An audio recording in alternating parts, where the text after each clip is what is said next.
Excellent.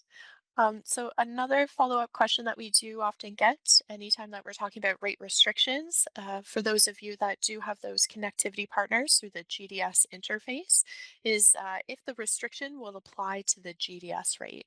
So you apply the restriction to the rate plan in room key using those methods that we just looked at in the previous video. And then we often get this question here if that will push out to the rates that are appearing on the GDS platform.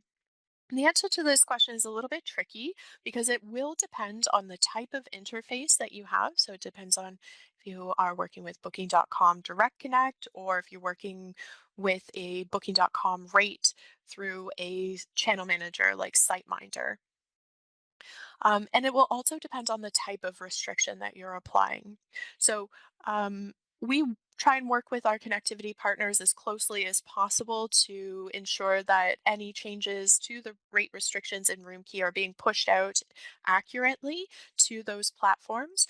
But if you would like some more detailed information about your specific interfaces that you use at your property, I do recommend that you take a look at our support article, specifically how to manage the GDS rate restrictions.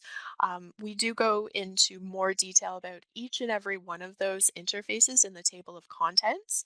You can take a look at the specific interfaces for your property, and it will let you know um, what type of restrictions can be applied in room key and push out to that platform. We do also talk about some nuances like how the rate has been built on that platform.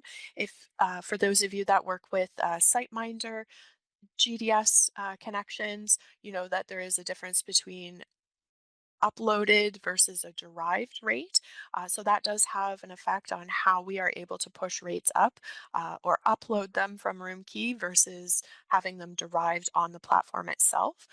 So definitely take a look at how to manage GDS rate restrictions. That support article again can be found on our support website, support.roomkeypms.com.